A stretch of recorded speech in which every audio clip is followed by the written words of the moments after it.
Good afternoon, everybody. Good to see all of you. Happy Friday.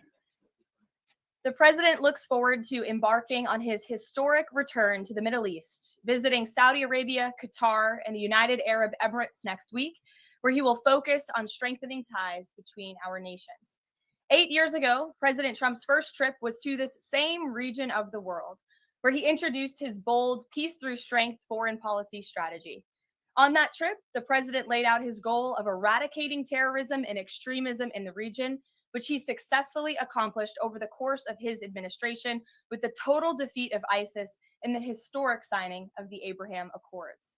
Now, 8 years later, President Trump will return to re-emphasize his continued vision for a proud, prosperous, and successful Middle East, where the United States and Middle Eastern nations are in cooperative relationships and where extremism is defeated in place of commerce and cultural exchanges.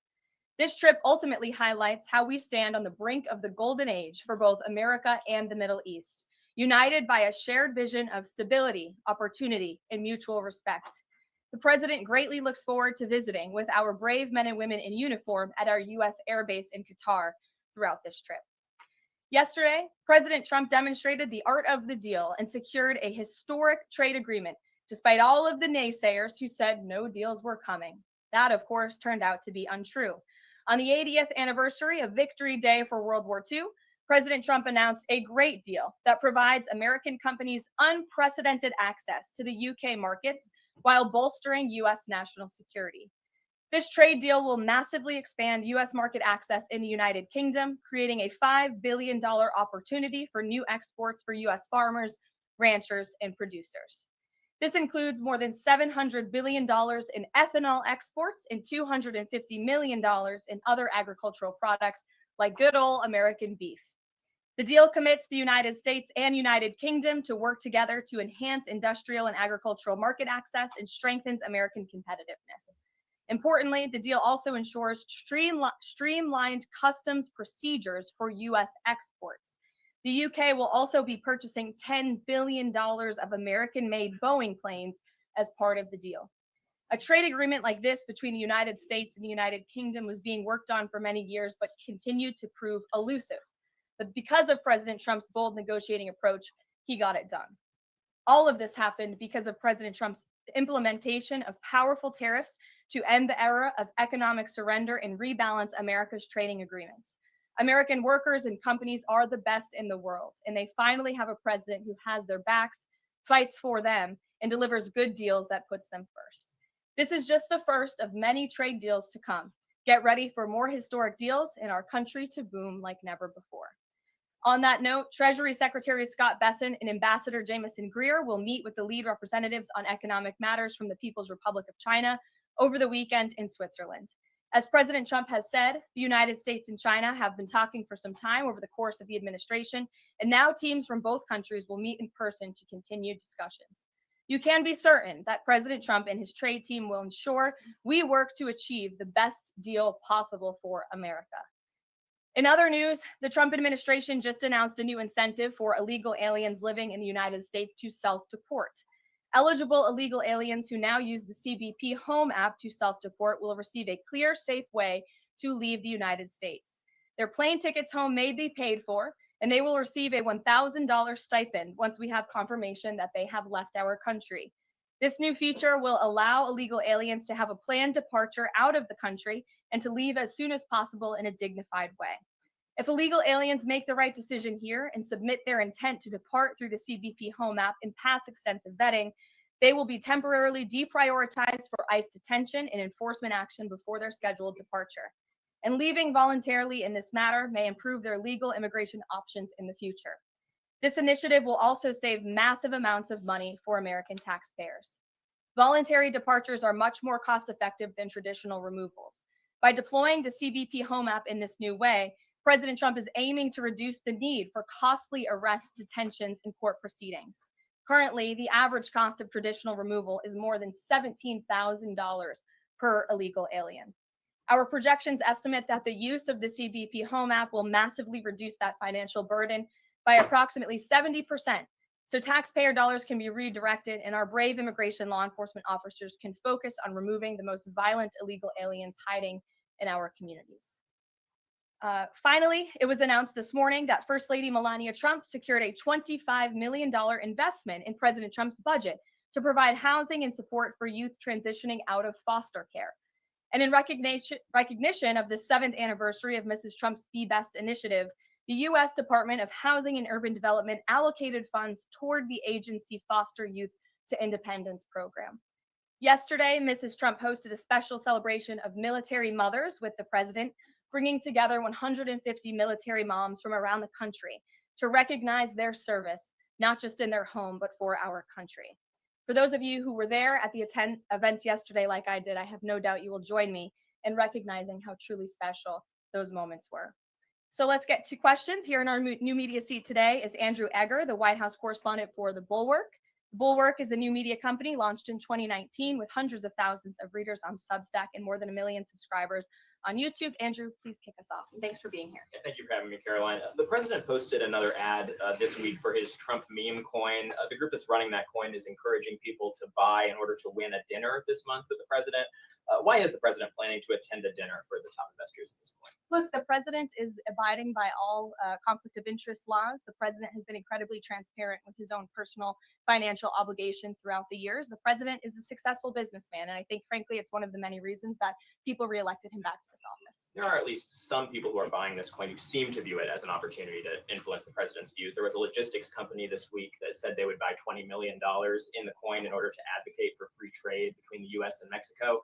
If buyers are buying for that reason, are they wasting their money? Look, I can assure you the president acts with only the interests of the American public in mind, putting our country first and doing what's best for our country, full stop. That's his intention, and that's what he's focused on. Kristen, good to see you here today. Welcome back. Caroline, thank you. Glad to be back. So on those China talks, what does President Trump expect to come out of those talks? And is he going to be disappointed if his team can't secure a deal? Well, look, the president is very confident in Secretary of Treasury Scott Bessent, and of course, Ambassador Jamieson Greer, who has played an instrumental role in all of these trade negotiations as well. I think yesterday's success, the announcement of a trade deal with the United Kingdom, is a great first step. Again, many said in this room it couldn't be done. Now we are moving forward with many other countries. We're talking to dozens of our trading partners around the world. But of course, China is a major country, a major player in this space. And the president has said, and he's right, that China needs the United States of America. They need our markets. They need our consumer base. And Secretary Bessent knows that he's going to Switzerland this weekend with the full support and confidence and trust of the president here at home. Jack? Thanks very much, Caroline. 2 questions. First, can you give us an update on U.S. efforts to mediate or have an impact on the conflict between India and Pakistan? Sure, I absolutely can. This is something that the Secretary of State and, of course, now our National Security Advisor as well, Marco Rubio, has been very much involved in. The president has expressed he wants to see this de-escalate as quickly as possible. He understands these are 2 countries that have been at odds with one another for decades, long before President Trump was here in the Oval Office. However, he has good relationships with the leaders of both countries, and the Secretary of State, Marco Rubio, I spoke to him just yesterday. He has been in constant communication with the leaders of both countries, trying to bring this conflict to an end. Just one other question. Yesterday, we saw the news of the new Pope. Before Pope Leo became Pope Leo, there were some critical comments that he made about President Trump and about Vice President Vance on his then ex account. Does the White House have any reaction to those comments? The president made his reaction to Pope Leo's announcement yesterday very clear. He is very proud to have an American Pope. I think it was a surprise to everyone. I saw the news media was surprised to report on that yesterday, but it's a great thing for the United States of America and for the world, and we are praying for him. Thanks, Caroline. The president has been pretty firm on keeping these 145% tariffs in place on Chinese imports. Today, via Truth Social, he said that he'd be possibly open to lowering those to 80%. Why the change, and how did the president land on 80? The president still remains with his position that he is not going to unilaterally bring down tariffs on China. We need to see concessions from them as well. And again, that's part of the reason that Secretary Bessent is going to talk to his Chinese counterparts this weekend to start those discussions in person. As for the 80% number, that was a number the president threw out there, and we'll see what happens this weekend. And always in the effort of transparency, I'm sure you'll hear directly from the Treasury Secretary or the president after those next negotiations conclude. Jackie. Thank you, Caroline. Why did the White House announce this deal with the UK before all of the details were finished? That's not true, actually. I saw the fact sheet. I saw the deal as well before the president brought all of you in the Oval Office in the effort of transparency. You had the president and the prime minister on the phone talking to all of you directly about how this was a great deal, a phenomenal deal, and discussions will continue. But as I spoke to our ambassador Greer yesterday, this is how trade deals work. You set an initial agreement, you set the framework, you set up the deal, and then of course, T's have to be crossed and I's have to be dotted. But this deal is a good deal, and the numbers are determined, and all of the market access that I just discussed will remain. Does that mean that the 10% baseline is going to still be there at the end when all of the other details are ironed out? The president is committed to the 10% baseline tariff, not just for the United Kingdom, but for his trade negotiations with all other countries as well. Permanently, even after the deals are done, like that is going to remain. The president is determined to continue with that 10% baseline tariff. I just spoke to him about it earlier. Stephen. Thank you, Caroline. I'd like to ask about New York and about a personal matter. On New York, the mayor, Eric Adams, is here today. Could you tell us anything more about the visit, who initiated it, what they're talking about? And also, is there any comment from the White House on the air traffic control issues in Newark? All I will say on Mayor Eric Adams is that he requested a meeting with the president, and the president was willing to take it. If the president wishes to discuss his private meeting afterwards, I will let him do that himself. Yes, I'm glad you asked about the FAA. There was a glitch in the system this morning, especially at Newark Airport. As you all know, I spoke to the Department of Transportation. That glitch was caused by the same telecoms and software issues that were raised last week. Everything went back online after the brief outage, and there was no operational impact. DOT and the FAA are working to address this technical issue tonight to prevent further outages, as well as install new fiber from Newark Airport to Philadelphia. And the goal is to have the totality of this work done by the end of the summer. I want to add that this outage at Newark Airport speaks to why the Secretary of Transportation yesterday made a massive announcement in investing in our aviation safety and our telecom system. There's a 4-part infrastructure plan that was released by the Secretary of Transportation yesterday to improve communication, surveillance, automation, and their facilities. They want to replace the antiquated telecom systems with new fiber, wireless, and satellite technologies, replace more than 600 radars, which have gone way past their life cycle, and address runway safety. They want to build 6 new air traffic control centers for the first time since the 1960s and replace towers as well. They want to implement new modern hardware and software for all traffic facilities to create a common platform system throughout the towers. These are much needed changes. This is a very bold plan by the Department of Transportation. I think it's unfortunate that the previous administration sat on their hands and did nothing, but how grateful we are that we have a Department of Transportation and a secretary and a president who's willing to take bold action and change. The personnel matter, ahead. Caroline, could I ask? Thanks, Caroline. Just going back to India, Pakistan, can we expect President Trump to get in touch personally with the leaders of those countries to try and de-escalate this situation? If and when that happens, we will certainly let you know. Natalie. Thanks, Caroline. I have a question about the Middle East trip. Will any of the president's family members, like including Don Jr., Eric, or Jared Kushner, be joining him on the trip? I am not tracking any of the president's family members joining us at this time, but of course, the first family is welcome to come. I hope they would. They're great people, great to be around, but I'm not tracking them on the manifest. And given that you noted he is a successful businessman, do you know if the president has any plans to meet with any of the folks involved with any of the family businesses over there, or see any of the sites that are going to be Not to my knowledge, and let me just get to the premise of your question that both of you have raised. I think it's frankly ridiculous that anyone in this room would even suggest that President Trump is doing anything for his own benefit. He left a life of luxury and a life of running a very successful real estate empire for public service, not just once, but twice. And again, the American public reelected him back to this White House because they trust he acts in the best interest of our country and putting the American public first. This is a president who has actually lost money for being president of the United States. I don't remember these same type of questions being asked of my predecessor about a career politician who was clearly profiting off of this office. That is not what President Trump does, and this White House holds ourselves to the highest of ethical standards. Phil. Thank you. There's this Reuters report that the U.S. is in talks with Israel about an American-led post-war administration in Gaza. Is that accurate? Are these talks ongoing? We are in constant communication and dialogue with our counterparts and our allies and friends in Israel. Ron Dermer was here at the White House yesterday meeting with members of President Trump's team. As for the situation in Gaza, the president and his entire national security team have made it very clear we want to see the hostages released from Gaza. That is a priority for this administration. As for what that looks like, and even moving beyond that, I'm not going to get into the details of plans that frankly may or may not have even been proposed, but I can emphasize what the president holds closest in his heart right now, and that's the release of all of the hostages in Gaza. And then there's been some conservative pushback to some of these salt tax, the salt tax cap. For instance, Majority Leader Steve Scalise said that bringing back the state and local tax deduction would essentially mean, quote, 45 states are subsidizing 5 states that have very high taxes imposed by leftist governors. Is he wrong? Is it fair to ask red Indiana to bail out blue New York? Well, look, this is an ongoing discussion on the Hill. There's a lot of disagreement on Capitol Hill right now about the SALT tax proposal, and we will let them work it out.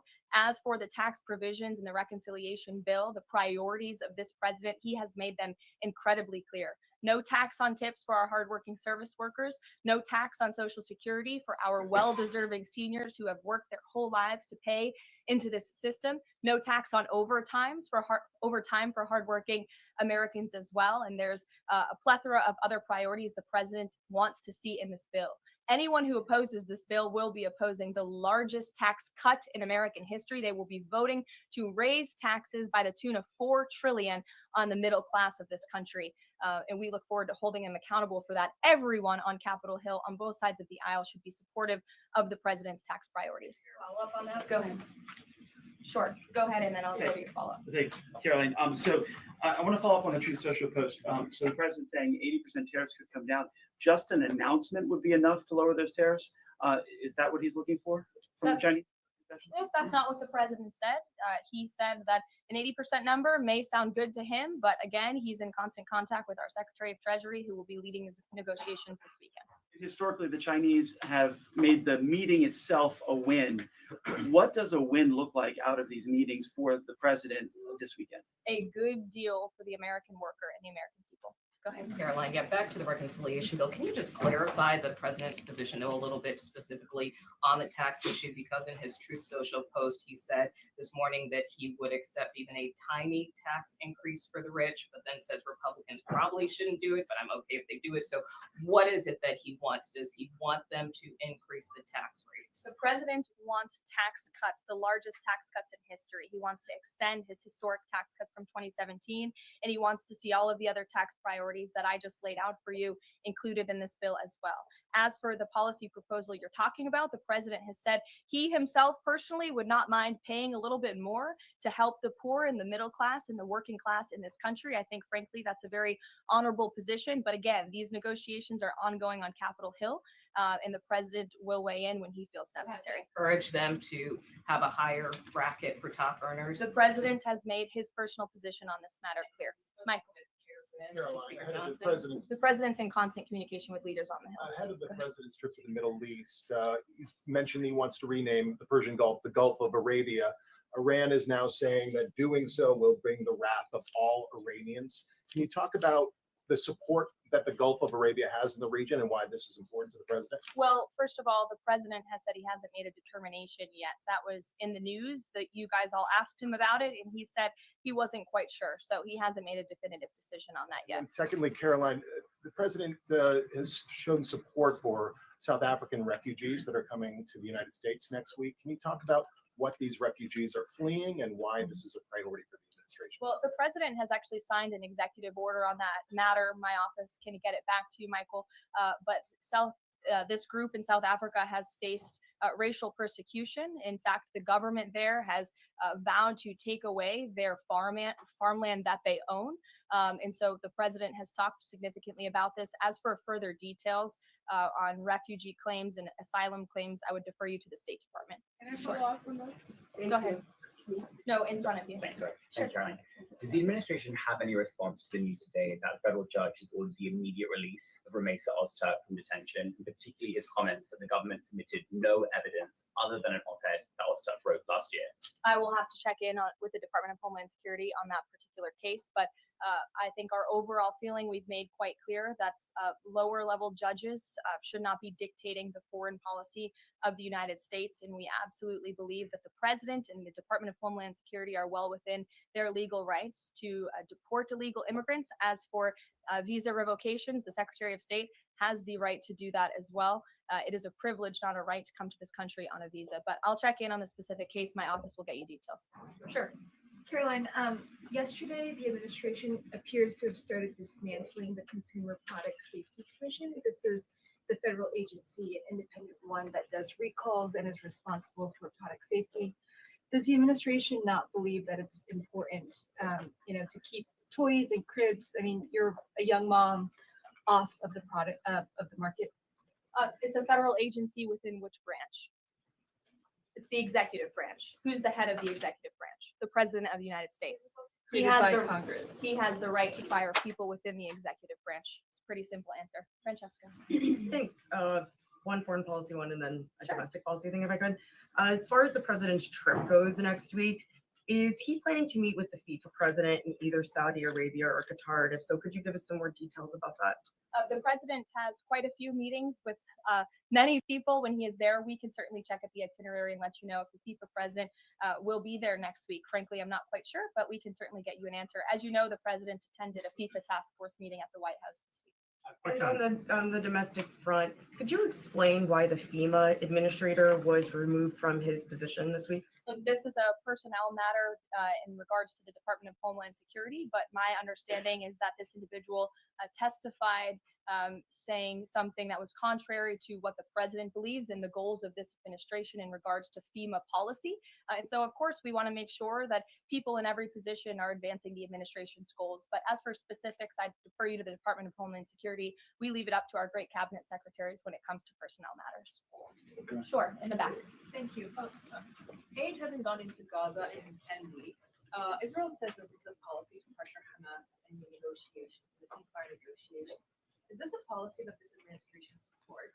The president answered this week. He said that he wants to ensure that aid can get into Gaza, but we have to do it in a responsible way to ensure it doesn't end up in the hands of terrorists. So this is something the administration is actively working on. And when we have a policy to announce on this definitively, we can certainly let you know. Can you talk about this effort for the U.S. to take over the distribution of aid in Gaza, to exclude Israel, but also international organizations said this effort militarizes aid? I would reject that characterization by whatever groups you are citing. Kelly.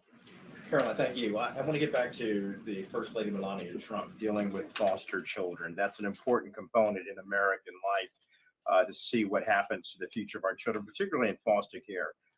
Can you explain the significance of this development between the First Lady and the Housing and Urban Development? Yes, absolutely. It's millions of dollars that will go into a program that helps these children transition out of foster care to have productive and positive lives. And I'd like to share a personal story since you asked if I may. I hope the First Lady won't mind. I was at an event in Florida last year, and I was approached by a gentleman who was a foster dad, and he had taken in, I think it was 6 or 7 foster children. And he spoke to me. He had recognized me in my work for President Trump's campaign at the time.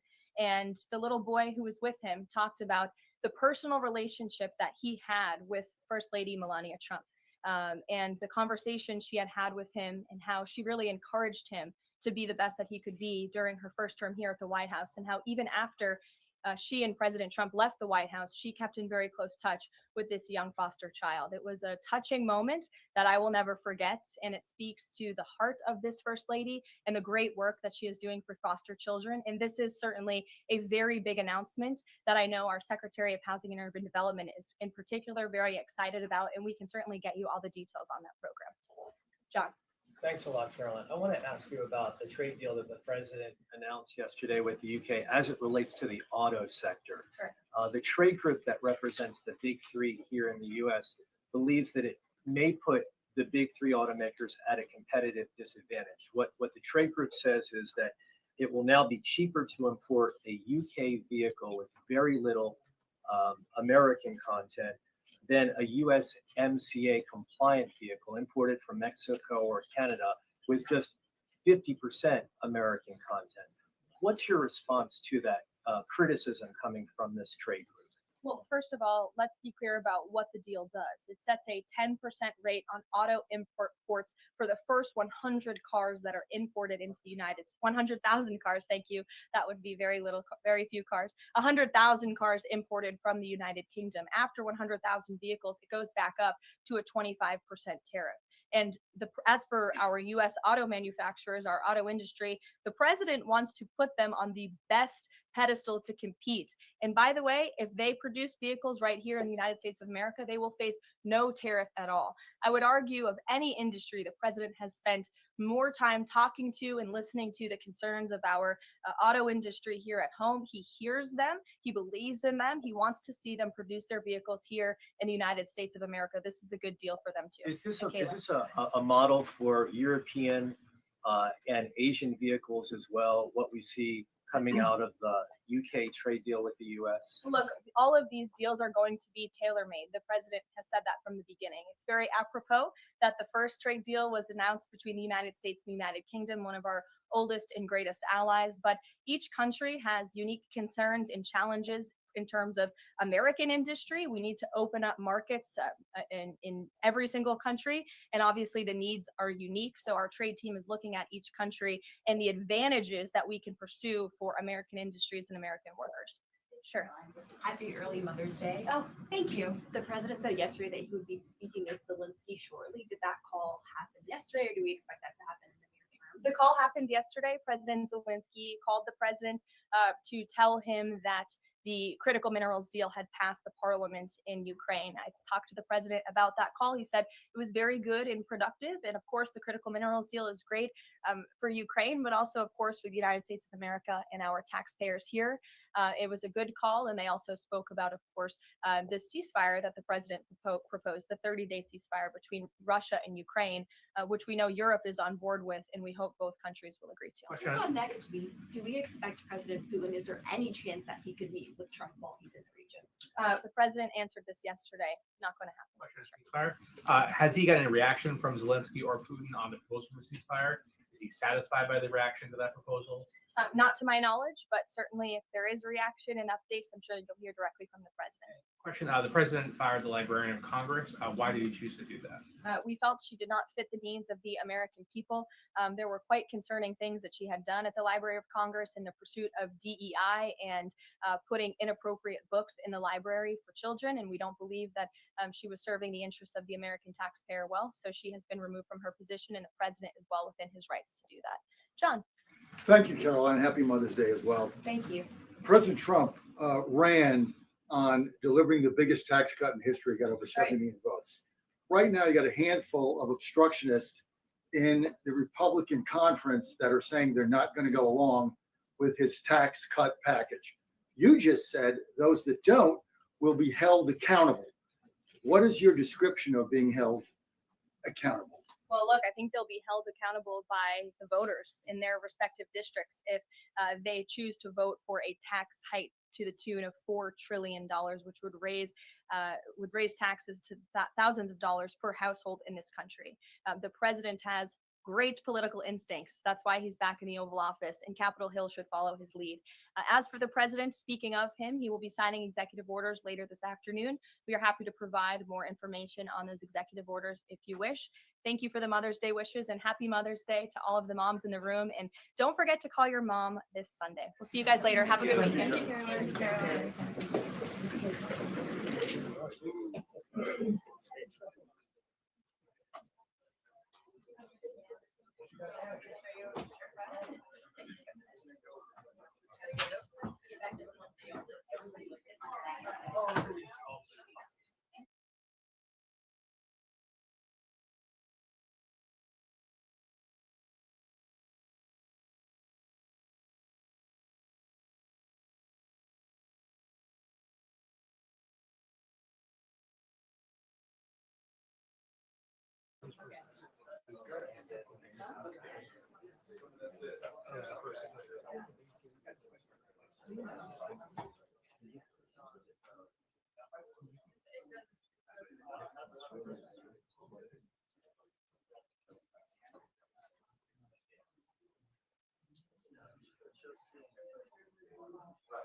Maybe actually just shut down.